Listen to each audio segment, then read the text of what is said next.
नमस्कार, मैं हुकमचंद, आप देख रहे प्रबुद्ध भारत न्यूज।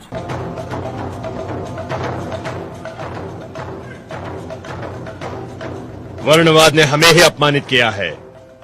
हमारे साथ ब्राह्मण वर्ग का व्यवहार दुर्भावनापूर्ण है। जब हमारे साथ ही दुर्व्यवहार हो रहा है तो प्रजा को न जाने क्या क्या कष्ट झेलने पड़ते होंगे। कुलकर्णी किसानों से जबरन पैसा वसूल करते हैं। वो किसानों का शोषण समाप्त करने के लिए हम कुलकर्णी प्रथा के बजाय पटवारियों की नियुक्ति करते हैं। हम ऐलान करते हैं कि राजकोष से कोई भी इनाम या उपहार ब्राह्मण वर्ग को नहीं दिया जाएगा। हमारे राज्य में सरकारी दफ्तरों में पिछड़ी जाति तथा निर्बल वर्ग को 50% आरक्षण लागू किया जाएगा तथा प्रत्येक देहात में प्राइमरी स्कूल खोला जाएगा। निम्न वर्ग के लोगों के लिए शिक्षा का व्यापक प्रसार किया जाएगा। मुस्लिम प्रजाजन शिक्षित बने, इसलिए हम स्वतंत्र रूप से मुस्लिम शिक्षा समिति गठित कर रहे हैं। कोल्हापुर रियासत का प्रशासन बहुजन कल्याण के लिए वचनबद्ध है। जी महाराज को मानने वाले बाबा साहब के विचारकों ने अपने अपने विचार रखे और इस कार्यक्रम में आपको बता दें, एमएल साहब पूर्व सीआई ने अपने विचार रखे और भीम आर्मी जोधपुर जिलाध्यक्ष आनंद पाल जी ने भी अपने विचार रखे। इस कार्यक्रम में जोधपुर में उपस्थित थे जोधपुर भीम आर्मी जिलाध्यक्ष आनंद पाल जी आजाद, भीम आर्मी जिला प्रभारी सुनील भाटी सरगा, वरिष्ठ उपाध्यक्ष मुकेश जी सोडा, प्रवक्ता यूसुफ बेलीम, प्रेम जी मेहरा और पूर्व सीआई एमएल साहब और सूरज जी भी मौजूद रहे। समाज में जन्मे सभी महापुरुषों को मेरा कोटि कोटि नमन। आज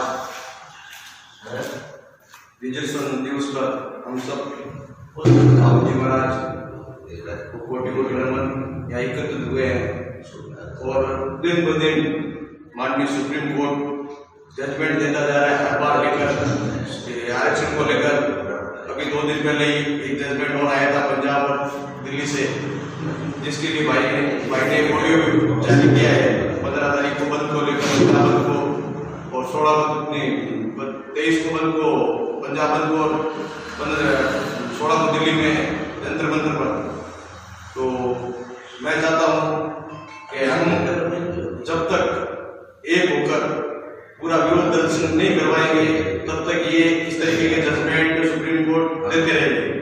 और सरकार, बीजेपी सरकार निकम्मी सरकार है जो हमेशा 6 साल में जितना बहुजनों पर, दलितों पर, मुस्लिमों पर जितना अत्याचार हो रहा है शायद कोई सिद्ध साल में नहीं होती।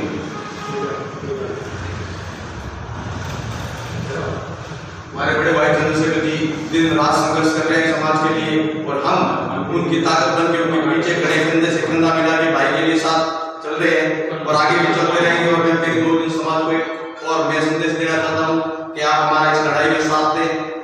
जय भीम, जय भारत, जय भीम।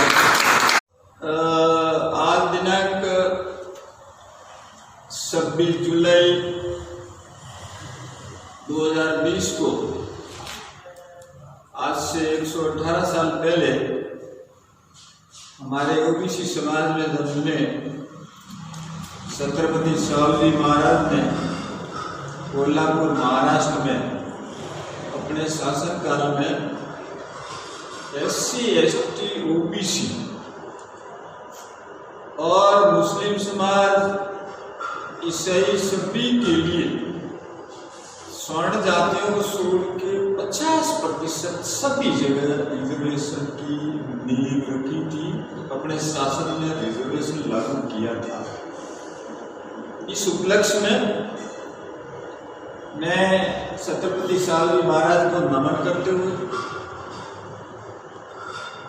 शिवाजी महाराज की वाणी को, ज्योतिबा फुले की वाणी को, संत कबीर रविदास जी की वाणी को एक सूत्र में पिरोकर हमारे संविधान में मानवाधिकार की सभी की व्यवस्था करने वाले बाबा साहब को नमन करते हुए और साहेब काशीराम जी को नमन करते हुए हमारे भीम आर्मी के शिव श्री चंद्रशेखर आजाद की छत्रछाया में आज की सभा में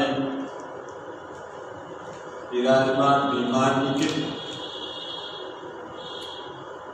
जिला प्रभारी श्री सुनील भाटी, जिलाध्यक्ष श्री आनंदपाल सोमनाथ जी, जिला उपाध्यक्ष श्री प्रेम मेहरा जी और जिला प्रवक्ता श्री यूसुफ भाई दिल्ली मिशन और हमारी टीम आर्मी के सैनिकों, बड़ी मीटिंग में मैं छोटा सा प्रकाश डालता हूँ। उस तारीख से संख्या के अनुपात में, यानी कि 100 रोटी होती है तो आधी रोटी की 50 रोटियों की व्यवस्था तो छत्रपति साहू महाराज उस समय, और बाबा साहब ने भी किए, ज्योतिबा फुले ने भी अपनी सिफारिशें रखी थी और बाबा साहब ने संविधान में हमारे लिए पूरी व्यवस्था की। लेकिन हमारे समाज को अब तक शिक्षा का अभाव के कारण अब तक हमें हमारा प्रतिनिधित्व नहीं मिलता, जिसकी वजह से हम हमारे बच्चे नौकरी नहीं लग रहे, पीछे जा रहे हैं।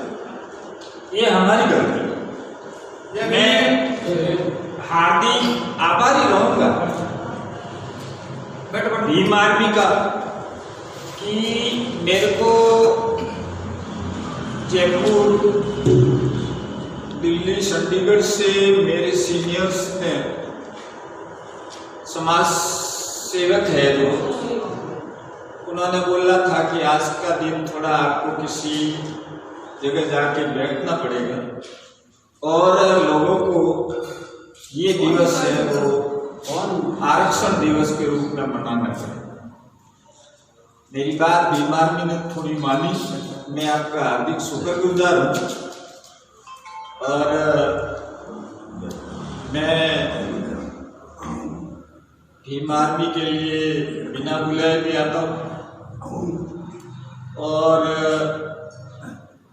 मेरे को जो ज्ञान है 24 साल सेंट्रल सर्विस का ज्ञान, और मैंने रिटायरमेंट भी साहेब काशीराम जी के त्याग के पीछे लिया।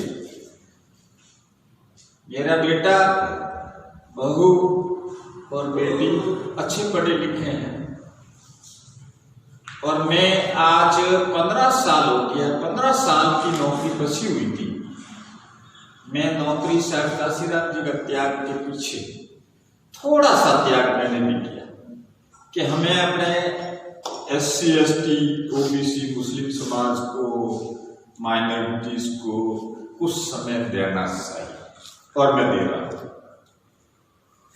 करीब पिछले 10 साल से ये गाड़ी मेरी चल रही है, बोले समाज सेवा।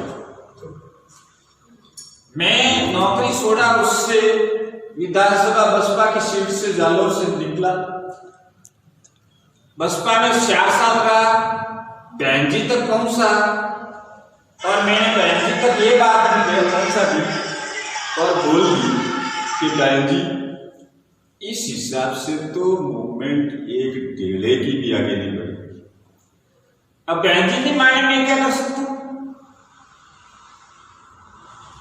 मैं आपकी पार्टी से दूर हो रहा हूं क्योंकि मैं साहेब काशीराम जी की मूवमेंट के साथ दगा नहीं कर सकता। मैं कसम चंडीगढ़ में खा के आया हुआ, मैं दगा नहीं करूंगा। मेरे से काम जितना होगा उतना ही करूंगा, लेकिन दगा तो नहीं करूंगा। मुझे कुछ नहीं है, मेरी पार्टी आगे नहीं बढ़ रही है तो फिर मेरा मतलब क्या निकला? फिर मैं कांग्रेस बीजेपी में जाके क्या करूं भाई साहब, जब मेरा घर। बता दें, साहू जी महाराज का जन्म 26 जून 1874 को हुआ था और मृत्यु 15 दिसंबर 1949 हुई थी। साथियों, आपको बता दें, आज ही के दिन साहू जी महाराज 26 जुलाई को 28 वर्ष की उम्र में 1902 में के मध्य में इंग्लैंड गए थे। बहुजनों के लिए और पिछड़ों के लिए, दलितों के लिए, अधिकारों की लड़ाई के लिए साहू जी महाराज इंग्लैंड गए। आपको बता दें, साहू जी महाराज पिछड़ों और दलितों के मुक्तिदाता साहूजी महाराज कुणबी जाति में जन्म हुआ था और 20 वर्ष की आयु में साहूजी महाराज कोल्हापुर के राजा बने थे। आपको बता दें, छत्रपति साहूजी महाराज बहुजन समाज के लिए 50% आरक्षण का प्रावधान किया था। साथियों, आपको बता दें, ये भीम आर्मी के लिए और बहुजन समाज के लिए बहुत ही खुशी की बात है। जोधपुर भीम आर्मी परिवार ने आज ही के दिन, जो कि बहुत ही महत्वपूर्ण दिन है, आज के दिन साहूजी महाराज इंग्लैंड गए थे बहुजनों के अधिकार के लिए। उसी के उपलक्ष्य में जोधपुर भीम आर्मी परिवार ने साहूजी महाराज को याद किया, उसको पुष्पांजलि चढ़ाई और उनको नमन किया।